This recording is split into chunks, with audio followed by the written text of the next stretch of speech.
All right, this is a story that's going to hit a little too close to home for anyone in the tech world. This isn't some hypothetical threat. It's a real, incredibly sophisticated cyber attack, disguised as a job interview. And it almost worked. Let's break down exactly how they did it. 30 seconds. That's it. That's the razor-thin margin that separated a completely normal workday from an absolute digital catastrophe for a developer named David Doda. And the weapon they used wasn't a clumsy phishing email. It was something way more clever, a fake coding interview.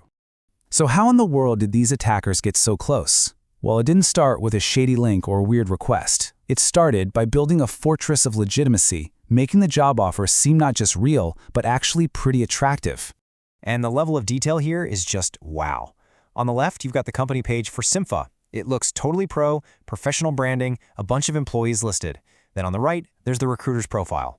Over 1,000 connections, a full work history, even those corporate posts about innovation that we all see. To anyone scrolling through, it all looks completely legit. And this right here was the first point of contact. The language is smooth, it's professional, they name drop a project, best city, they talk about transforming real estate workflows, and they offer flexible part-time work. There are literally zero red flags here. For any experienced freelancer, this is just another Tuesday on LinkedIn. So of course he said yes to a call. Okay, on to the next stage. After building up all that initial trust, the attackers started to reel in their target with something every single developer knows well: the technical interview and the take-home test.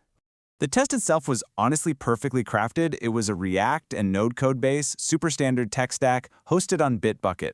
The repository had a clean README file, it had proper documentation, it looked exactly like dozens of other coding challenges that developers get all the time. And look at the tools they used. A Calendly link for scheduling the interview, a Google Doc for the test requirements. These are the everyday tools of our industry, which just made the whole thing feel completely normal. It totally disarmed any suspicion. But here it is. This is the crucial moment, hidden in plain sight. They create a sense of urgency.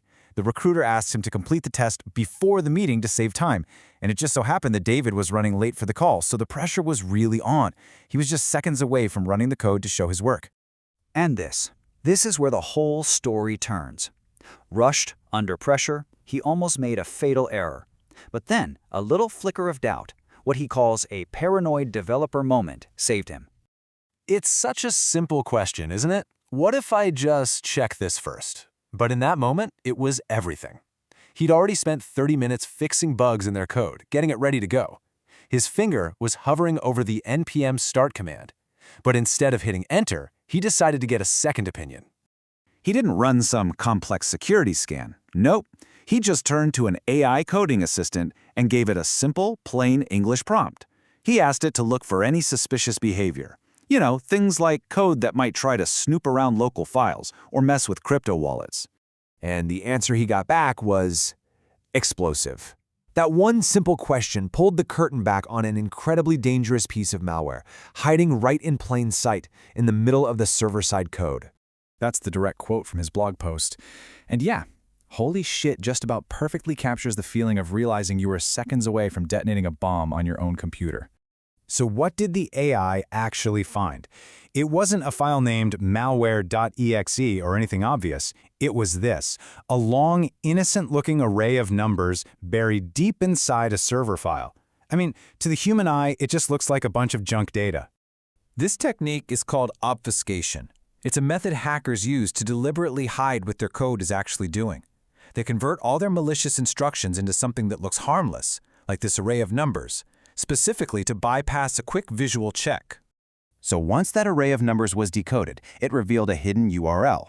The code was designed to secretly connect to that web address, download a malicious payload, and then run it on his machine, all in the background. And the payload was catastrophic. It was designed to be a total digital heist, steal crypto wallets, private files, and saved passwords from his browsers. It could gain full access to his server and basically steal his entire digital life. And to make it even scarier, the URL for that payload went dead just 24 hours later, a classic tactic to erase their tracks. This brings up a really important question. Why did this almost work, even on an experienced developer who's normally paranoid about security? Well, the answer is all about psychology. These attackers exploited 4 really powerful triggers: urgency, by rushing him before a meeting; Authority with those fake but impressive LinkedIn profiles. Familiarity by using the standard interview process we all know. And social proof through that fully fleshed out company page. It was a perfect storm designed to make you lower your guard. So, what can we all learn from this near disaster? Here are 4 crucial lessons to help you stay safe out there. First off, you have to understand why developers are such a high-value target. Our machines aren't just for browsing the web. They hold the keys to the kingdom: production credentials, API keys, private client data, and often crypto wallets. One compromised developer machine can be the gateway to a company's entire infrastructure. So here are the new rules for survival. 1. Sandbox all unknown code, always.